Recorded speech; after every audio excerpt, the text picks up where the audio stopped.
Assalamualaikum warahmatullahi wabarakatuh. Waalaikumsalam warahmatullahi wabarakatuh. Ila hadratin Nabi Muhammadin sallallahu alaihi wasallam wa ila arwahi sayyidina Abi Bakri wa Umar wa Utsman wa Ali wa li jami'il mu'minina wal mu'minat wal muslimina wal muslimat khususan abaina wa ummahatina wa masyayikhina syai'ulillahi lahumul Fatihah.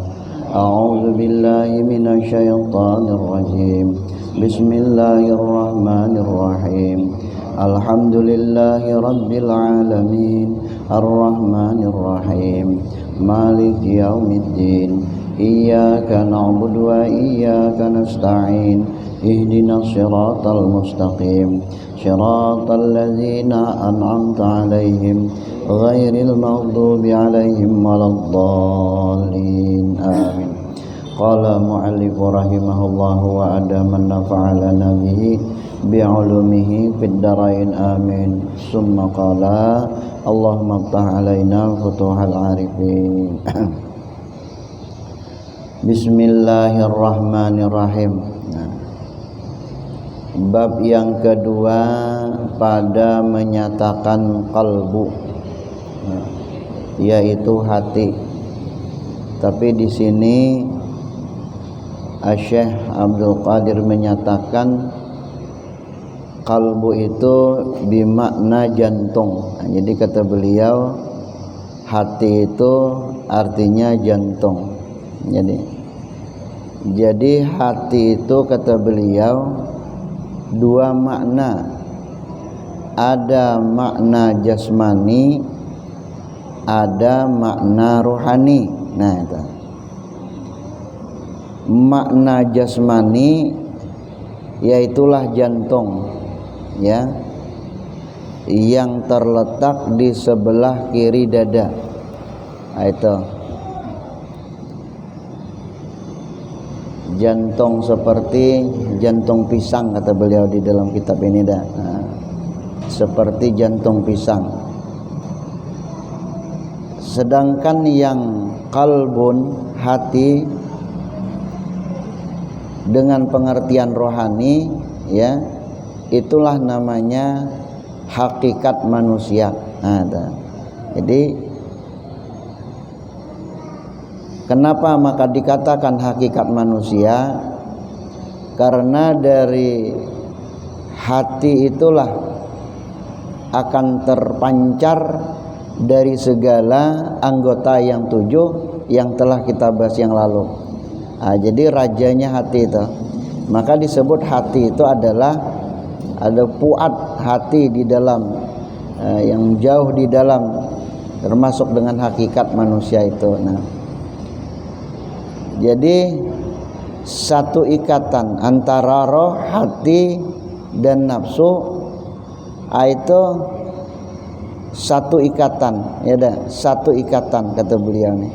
Nah, maka firman Allah Subhanahu wa taala, "Qulir ruh min amri rabbi." Katakan olehmu ya Muhammad bahwa roh itu adalah urusan Tuhanmu, ya, pekerjaan Tuhanmu. Ada. Qulir ruh. Katakan olehmu ya Muhammad, roh itu adalah urusan Tuhanmu. Nah, jadi antara roh, hati, nafsu, ya, akal, itu dalam satu wadah yang disebut dengan qalbun tadi. Nah, sehingga kita sering mengucapkan dalam sembahyang, ya muqallibal qulub sabbit qalbi ala dinika wa ala ta'atik. Hai yang membolak-balikan hati, ialah zat Allah. Sabbit qalbi, tetapkanlah hatiku, ala dinika, atas agama engkau, wa ala ta'atik, dan tetapkanlah hati atas ketaatan kepada engkau. Jadi kata beliau, ini dalam kitab ini, bahwa hati itu, atau disebut dalam bahasa Qur'annya fuad, fuadnya ya hati, ya fuad, di dalam hati yang dalam. Disitulah tempatnya iman kita, disitulah tempatnya ma'rifah kita. Nah, disitulah tempatnya yakin kita, disitulah tempatnya tawakal kita, disitulah tempatnya ridha kita, disitulah tempatnya ikhlas kita, disitulah tempatnya tawaduknya kita, disitulah tempatnya qanaah kita. Jadi hati ini banyak memuat segala sesuatu perkara-perkara yang dipuji Allah Subhanahu wa taala. Jadi macam itu susunan struktur organisasi hati itu mencakup berbagai macam perkara-perkara yang terpuji. Itu tadi. Apabila mana timbul apabila mana timbul perilaku, ya, baik perkataan ataupun ucapan yang sebagaimana yang telah disebut tadi, keyakinan, ridha, ikhlas, berarti jiwa raga kita telah dikendalikan oleh akal kita. Itu saja, ya dah.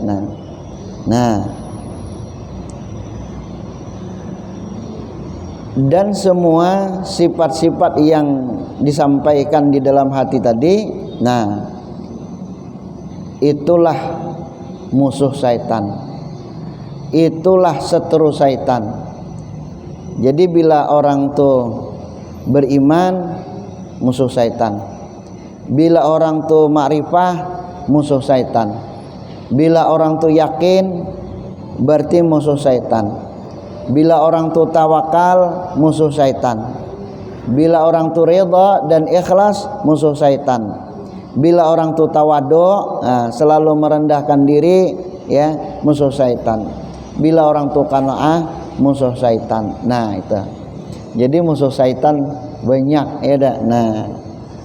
Itu. Dan telah bersabda oleh Rasulullah sallallahu alaihi wasallam, innallaha la yanzuru ila suwarikum wa absyarikum wa innama yanzuru ila qulubikum. Dan sesungguhnya Allah la yanzuru ila suwarikum, sesungguhnya Allah tidak memandang oleh Allah kepada suwarikum, kepada rupa-rupa kamu, wabsyarikum, dan bentuk kamu Allah tidak pandang. Wa innama yanzuru ila qulubikum, hanya saja Allah memandang pada hati kamu, ya dah. Makanya kita malu kalau kita membaca tasawuf ini, malu kita. Kadang bisa malu sendiri. Kenapa maka malu? Kalau kita sudah yakin dengan ayat-ayat Allah, dengan kebesaran Allah, dengan kekuasaan Allah nih, kadang-kadang batin kita nih dia tidak berbohong, Pak. Batin kita tak mau berbohong dia. Sekalipun tingkah laku kita, suara kita berbohong, tapi batin tetap tidak mau berbohong. Misalnya macam ini, kita malu kepada Allah. Misalnya perbuatan dan tingkah laku kita dalam keseharian. Misalnya kita bersalaman, Pak. Kita bersalaman dengan kawan lah, atau dengan orang lain kah, atau bersalaman dengan musuh politik kah, atau beda partai kah, kita bersalaman, ya Pak. Cuman di dalam hati kita nih masih ada rasa jengkel orang yang kita salam itu. Salaman itu mendatangkan rahmat, tapi hati kita masih ada rasa jengkel. Itu kalau kita yakin dengan malu kita, artinya kita membohongi diri sendiri sebenarnya. Nah nurani kita ini tidak bisa berbohong, tidak bisa berbohong. Aduh aja kok tadi nyalamilah dia tapi tidak bisa berbohong tuh Pak. Itu. Jadi kalau orang yang apa namanya zauq hati yang dalam itu kalau sudah mantap sudah ke Tuhan kata itu, kita merasa membohongi daripada nurani kita. Nurani kita tidak bisa berbohong. Coba itu salah satu diantaranya tuh berbohong. Yang kedua itu masalah bersalaman ya dah. Kita ini kan biasalah ya dah. Kalau Ustadz Haji Abdul Bakar ini paham lah sudah dah. Kalau dunia DPR tuh dia kalau masalah sidang paripurna atau segala macam tuh kami pernah sering 10 tahun lebih turun naik di DPR, tapi bukan jadi DPR, menjual tanah cuman. Itu kalau saya kadang ngintip kalau pintu terbuka dikit tuh kalau sidang paripurna itu kalau meja dam tuh biasa. Pokok sana pokok sini. Kalau kada kancang urat gulu kada dapat bagian proyek tadi tuh. Itu. Tapi habis itu salaman, Pak. Habis itu dia bersalaman, ngopi di kadai ya. Ngopi kan bersalaman. Selesailah dia di situ cuman tuh. Cuman bersalaman tadi tuh kalau orang yang punya ilmu tauhid selesailah bersalaman tuh dia lagi ingat ya dah. Nah, cuman yang kada berilmu tauhid tadi itulah tadi. Itu dah. Salamannya tuh kada habis sampai ke hati. Beda dengan orang Arab, bekalahi, bebinyu bincol, betumbuk. Ini orang sama gajili cerita. Bebinyu bincol, betumbuk, betumbuk-tumbuk, bebinyu bincol dah kepalanya. Allahumma shalli ala Muhammad, ampih dia betumbuk. Langsung bersalaman. Itu. Dia ada lagi masalah. Esok ketemu korehengnya tuh koreheng betul sudah tuh dah. Betul.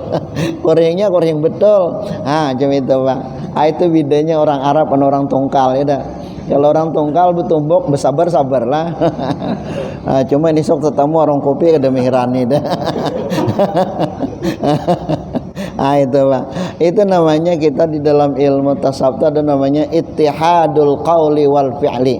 Penyesuaian antara hati dengan perbuatan. Inilah pelajaran tasawuf tadi Pak, untuk memperbaiki hati kita. Itu masalah apa namanya bersalaman ya Pak. Nah, demikian juga menolong Pak. Ini kan bicara hati masih ada. Demikian juga menolong, membantu atau menolong ada. Nah, tapi kami kan kadang bacaan Padang Jawa Bang di daerah tuh. Kadang bacaan di Pariponco itu Padang Jawa Handar, Manado.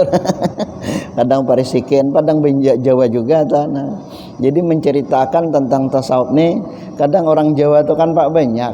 Nah, aku ki kepeksa aja den ya. Nek rak membantu rak kepenak aja. Kepeksa aku membantu aja. Soale dek niku cek dulur mantuku. Atau bahasa Jawanya kayak itu.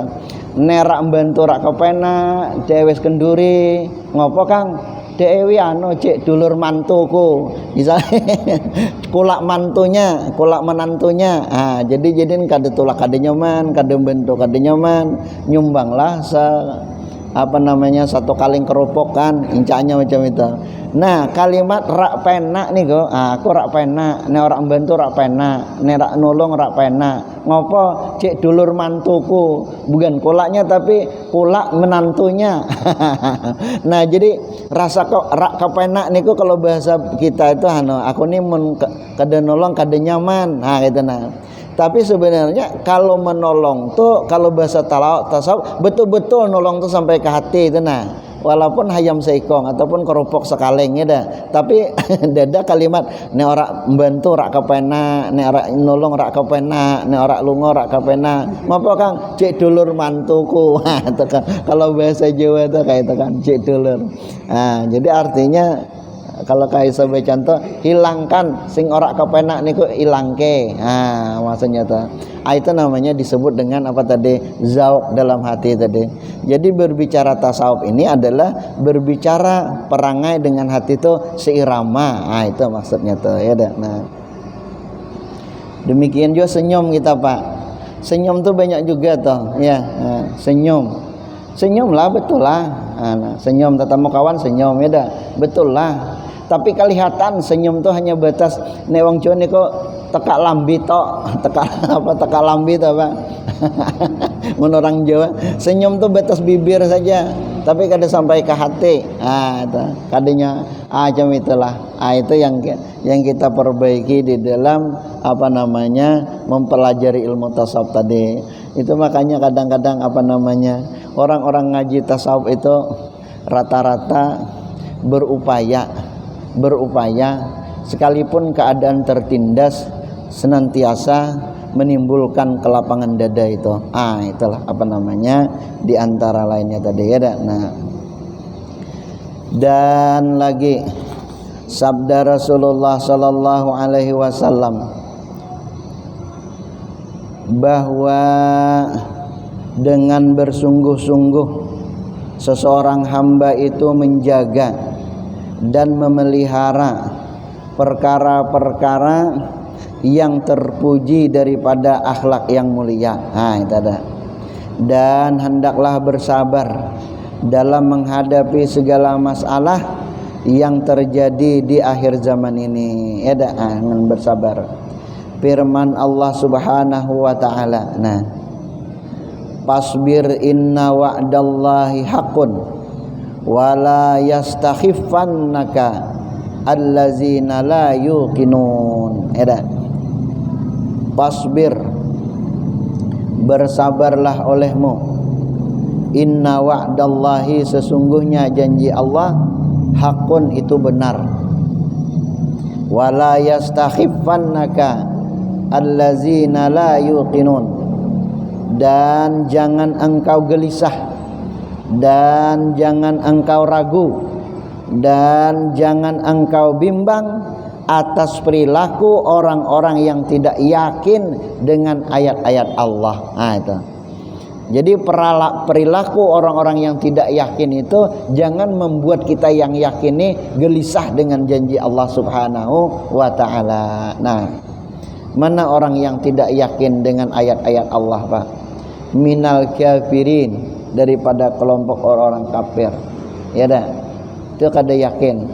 Berbagai macam sistem dan strategis yang membuat kita orang-orang beriman ini dari segi bidang macam-macam Nah, kita jangan ragu-ragu, jangan bimbang, jangan gelisah atas perilaku mereka itu. Siapa lagi? Minal mujrimin.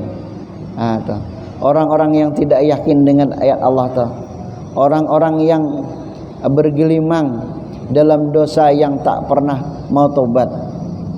Siapa lagi? Minal mukadzibin, orang-orang yang penuh dengan noda dan dusta, tidak percaya dengan ayat-ayat Al-Quran. Siapa lagi? Minal munafiqin, dan orang-orang yang munafik. Ada. Jadi yang keterangan yang pertama itu namanya disebut juga munafikun. Kalau guru kami nyambat Kiai Imran tuh munafik bil khafi katanya. Munafik bil khafi ini itulah tadi. Ya ada. Nah, bibir tersenyum tapi hati di dalam dongkol. Ya ada.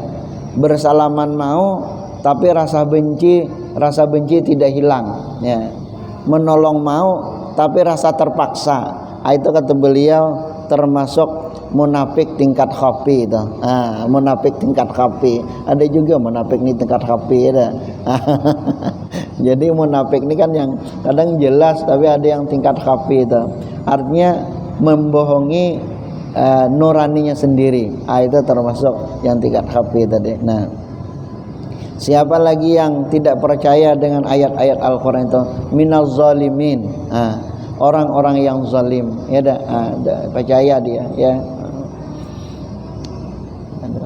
Payah. Itulah namanya dunia tadi. Jadi kalau gerakan-gerakan yang tidak meyakini dengan ayat Al-Quran itu yang membuat kita, jangan membuat kita orang-orang yang yakin, jangan membuat kita orang-orang yang kuat akidah ini, membuat kita gelisah, ragu-ragu, dosa ya dak. Nah, wallazina amanu wa amilus solihati falahum ajrun ghairu mamnun. Yakin saja lagi dah.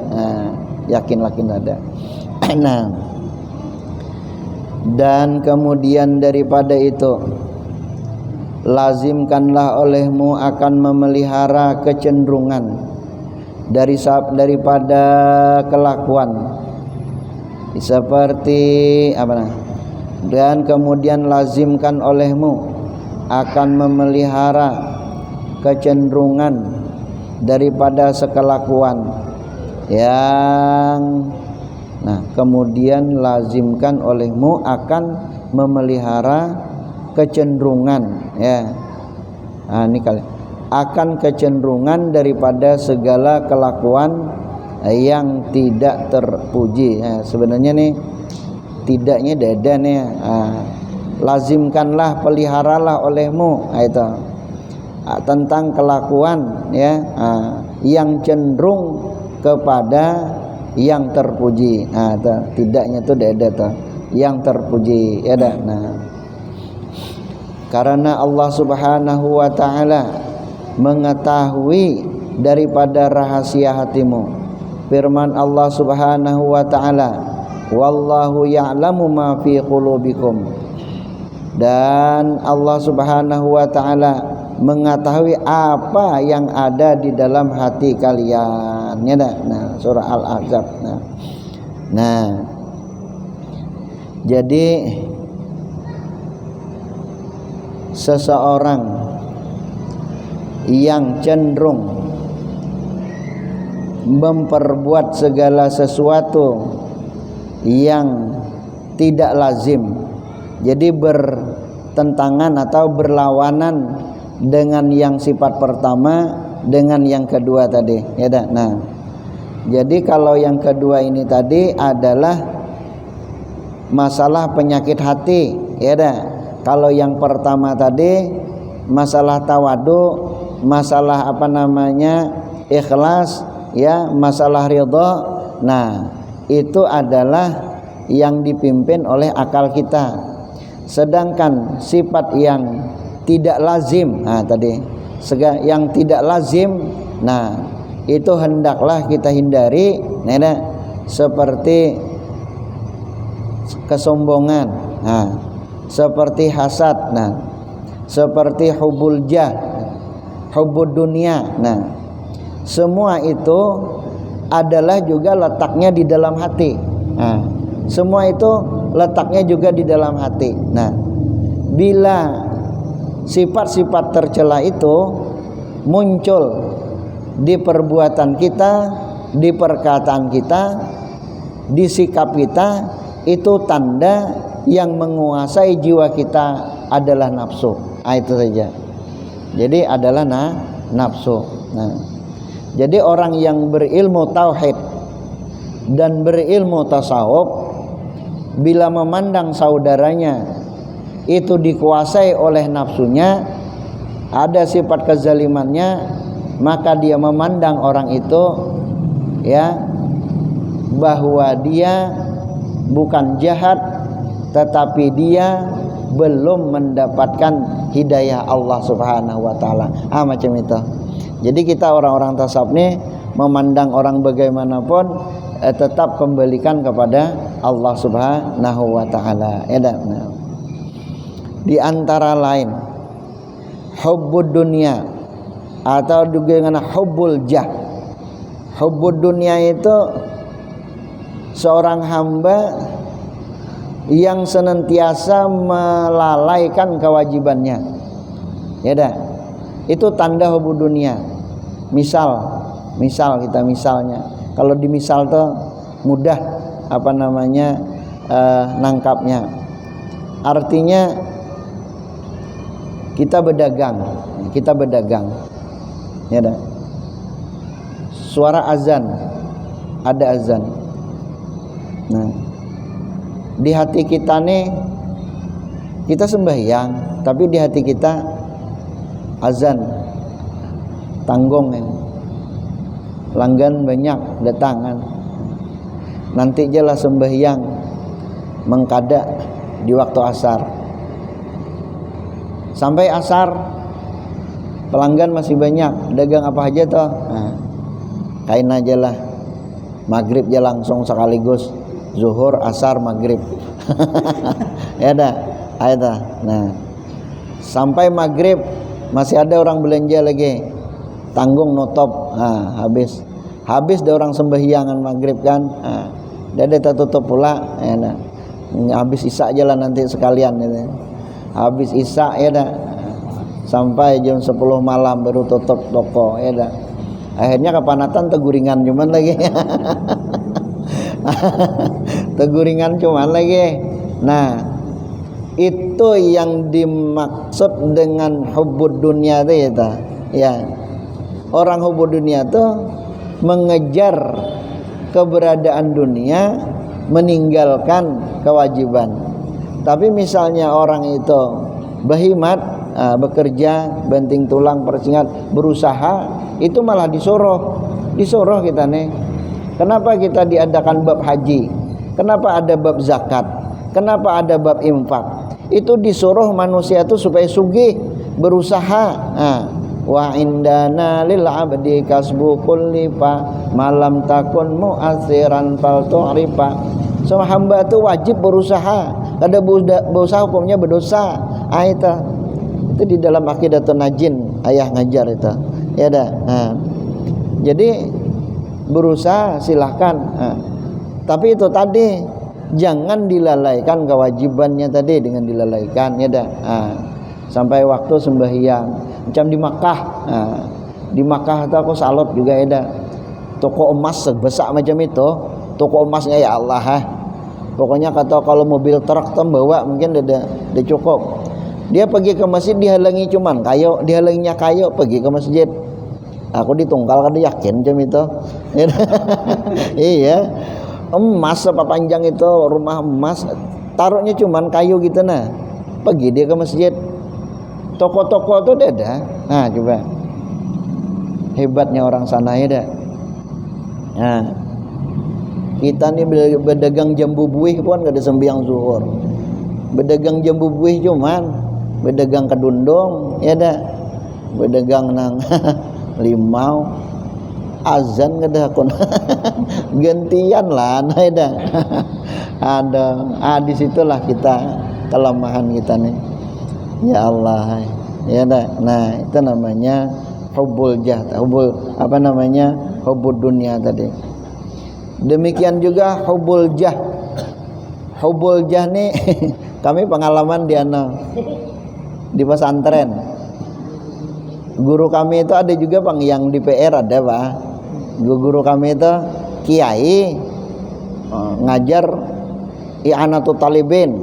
Beliau tuh payah kalau ahli fikih. Kiai Imran Masyhadi namanya. Beliau pernah menjadi DPR. Pagi jadi DPR. Malam ajar kitab i'anatut talibin. Kalau dia pakai kalau DPR tuh payahlah. Jambul nih, mantap ya dah. Udah sih, jas, sepatu mengkilat. Hadapan pondok tuh gagah ya. Kena malam baca kitab kuning pakai itu di Jawa jangan heran macam itu ya, jadi adi DPR kiai itu jangan heran. Jadi kata beliau cerita, tapi yang diceritakan ini bukan beliau, kawan lain lagi. Nah, beliau menceritakan nek jadi kiai ini kok jadi menjadi kiai itu kalau tanggung-tanggung aja. Kalau jadi kiai itu katanya kalau tanggung-tanggung ya bisa bismillah bisa berubah dengan wallahu alam bisawab kata beliau. Kalau tanggung-tanggung katanya kan. Jadi beliau menceritakan kawannya tuh kiai juga. Nah, DPR juga kiai juga. Banyak di Jawa tuh kiai DPR banyak. Jadi pas baca kitab kan, nah mau baca kitab Bismillahirrahmanirrahim. Sekwan nelpon. Sekwan tuh sekretaris dewan nelpon. Assalamualaikum Pak, ini ada jatah untuk Bapak nih. Nah, sekarang tekennya Pak pero 150 juta nih. Tapi sekarang besok nak dilaporkan nih. Wah, tadi baca Bismillahirrahmanirrahim. Bapak 150 juta. Wallahu alam bisawab. Wallahu alam bisawab. Dia jadi baca kitab Pak. Jadiin kalau kiai tanggung-tanggung dosa lah. Itu namanya tuh. Jadi bismillah bisa berubah wallahu alam bisawab itu. Nah itu namanya hubbul jah tadi. Jadi hubbul jah tadi macam itu dia Pak. Jadi apa namanya? Bismillah bisa berubah wallahu alam bisawab. Nah baca kitab sudah dibuka sudah kitab tuh. Telepon sekuan 150 juta. Saikit tanda tangannya ya. Iyalah, engko aya sambung ya wallahu alam bisawab. Bismillah cuman langsung wallahu alam. Tapi 150 juta kan. Baca kitab tadi kan. Itu cerita guru-guru kami lah yang lawas-lawas sudah ada. Nah, makanya kalau orang hubbud dunia itu dia akan melupakan kebun akhirat. Dia akan lupa rumah akhirat kata beliau, dan dia akan lupa bidadari akhirat, dan dia akan lupa nikmatnya surga akhirat. Itu. Nah, lalu saya membaca sejarah Pak. Ada saya baca-baca sini ya. Nah, jadi ada namanya Raja Khalifah Sulaiman bin Abdul Malik. Raja Khalifah Sulaiman bin Abdul Malik beserta rombongan ya menunaikan ibadah haji. Beliau menunaikan haji. Ya, nah. Beliau mendengar bahwa ada di Mekah itu ulama besar bernama Abu Hizam. Abu Hizam itu ulama besar. Nah, sewaktu itu beliau berkunjung ke rumah ulama besar tadi, dan Raja Sulaiman bin Abdul Malik tadi berkata, "Ya Syekh, akhafu ayyudhkiral mauta."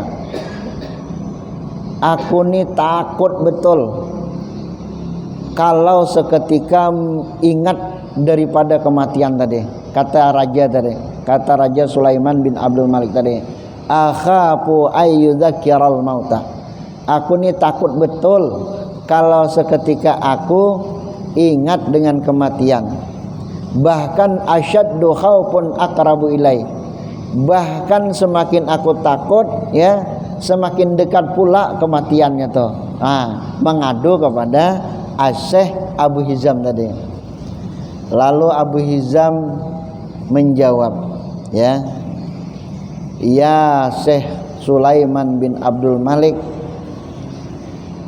engkau itu sibuk dengan kebunmu di dunia, tapi kau tidak pernah sibuk membuat kebun di akhirat. Itu sebabnya kau tuh takut mati. Dia bertanya, kenapa ya Syekh, aku ini takut betul mati.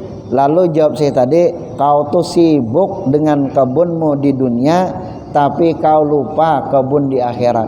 Di dunia kebunnya tuh banyak. Raja tadi Sulaiman tuh lebih daripada 300 hektar kebunnya tuh.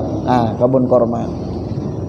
Lalu yang kedua menyebabkan kita itu takut mati, kau sibuk membangun rumah di dunia, tapi kau lupa membangun rumah di akhirat. Itu sibuk. Itu membuat kita takut mati. Dan yang ketiga, engkau ya Sulaiman bin Abdul Malik, kata Abu Hizam, kau bersenang-senang dengan istrimu, tapi kau lupakan kesenangan kau dengan bidadari. Istrinya 9 Pak. Abu Hizam ini istri 9 ada. Pokoknya 9 putaran ya. 9 orang bini, banyak bininya ya dah. Itu kisah. Yang keempat, kau bersenang-senang di dunia, lupakan kesenangan akhirat. Itu. Nah, itu yang membuat kita itu takut mati, ya dah. Nah, tapi kata Ayah Ali, kita tuh boleh juga takut mati. Pertama, merasa kita nih dosa banyak, amal belum banyak. Dan kita takut mati itu ya, apakah taubatku ini sudah diterima oleh Allah Subhanahu wa taala? maka setiap hari kita taubat. Itu. Jadi kita nih boleh juga takut mati, ya dah. Karena amal sedikit, dosa banyak, dan taubat tuh ya belum mungkin merasa belum diterima Allah, lalu kita terus bertobat terus. Nah, yang ketiga, yang keempat aku menambahi ya. Aku takut tanjo mati. Bini masih anom. Bini anom masih takut tanjo mati dah. Nah, lalu kaifa ya Syekh? Ini cerita. Kaifa ya Syekh? Syekh Sulaiman tadi, lalu macam mana Syekh kalau memang keadaanku sudah terlanjur begini? Nah, lalu Syekh tadi menjawab, nah, kalau kau ingin membuat kebun di akhirat itu, maka banyakkan olehmu membaca tasbih. 1 kali tasbih kau baca, 1 pohon Allah tanamkan di surga. Jadi kita silahkan berkebun di dunia, cuman tasbih jangan tertinggal. Mana dia? Subhanallah walhamdulillah wala ilaha illallah wallahu akbar. Itu maka sejarah seorang petani terhadap Raja Sulaiman. Raja Sulaiman ini banyak pakai rombongan, ya dah. Nah, melihat dari kejauhan. Si petani tukang cangkol tadi kritik hatinya, nyamannya katanya. Jadi Nabi Sulaiman dah, semana nabi, semana sugih, pengawal banyak, tentara banyak, adil, barakallah, kata petani tadi. Sampai di depan petani, Nabi Sulaiman itu stop dia. Stop di depan petani tadi, stop. Nah, apa kata Nabi Sulaiman? Ya petani, andai kata engkau membaca subhanallah walhamdulillah wala ilaha illallah wallahu akbar, itu Allah terima ucapan kau itu, maka seluruh kerajaanku ini andai kata engkau sedekahkan kepada semua banyak orang fakir miskin, masih besar pahala subhanallah walhamdulillah tadi, andai kata Allah terima. Coba, berarti masih kaya engkau daripada saya. Itu Nabi Sulaiman. Nabi Sulaiman ini kan tahu hati petani. Petani tadi terkejut dia. Kalau gitu aja petani, biarlah aku jadi petani aja lah. Banting subhanallah tuh dada putus. Coba mantapnya dah. Itu jadi kalau kita berkebun, kebun kopi, kebun pinang, kebun sawit, serahlah siapa nak berkebun. Cuman jangan lalaikan membaca tasbih tadi. Itu kata nasihat oleh Abu Hizam. Yang kedua, engkau sibuk membangun rumah, tapi kau lupakan membangun rumah di akhirat. Bagaimana caranya? Kata Syekh Abu Hizam, berinfaklah olehmu, bersedekahlah olehmu, ya, walau bisyurbati ma'in au bisyikki tamratin. Dalam sehari itu bisanya cuman bersedekah seteguk air, atau korma itu diricih lagi, sericih korma, tetap dianjurkan kita bersedekah. Coba, ya dah. Dan yang ketiga kata Abu Hizam, kau bersenang-senang dengan istri, lupa bidadari. Bagaimana bersenang-senang dengan istri? Dengan bidadari juga. Tetap berbahagia di akhirat.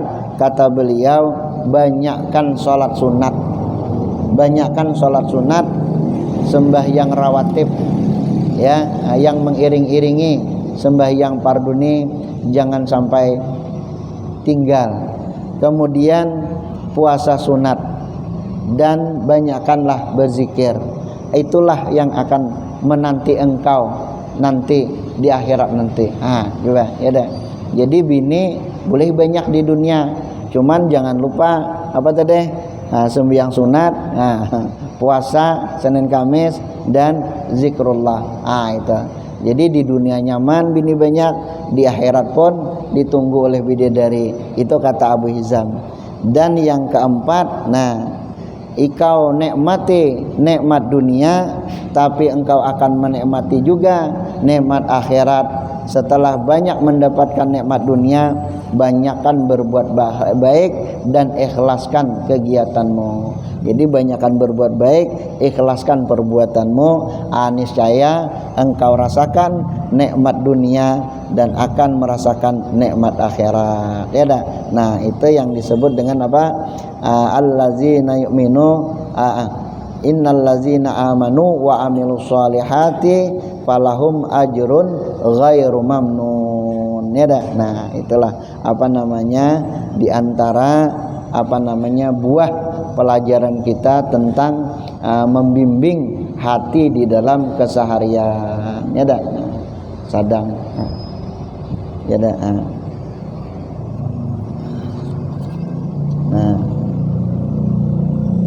Nah, dan hendaklah bersungguh-sungguh oleh engkau membersihkan dari segala berbagai macam penyakit hati tersebut, karena Allah Subhanahu wa taala berfirman, qad aflaha man zakkaha, sungguhlah beruntung ataupun mendapat kemenangan orang-orang yang mampu membersihkan hatinya.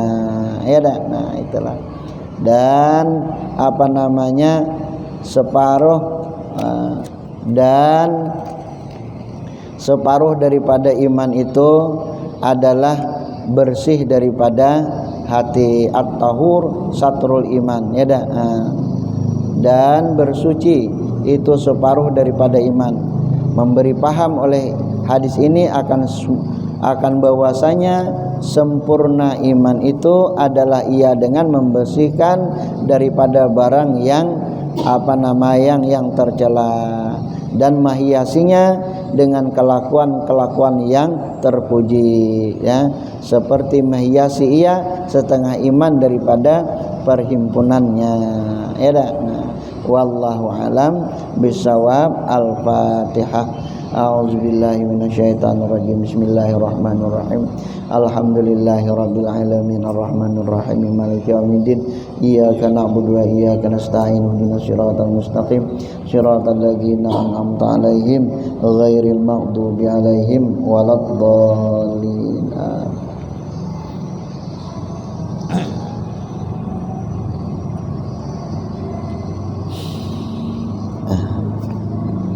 Bismillahirrahmanirrahim. Amin.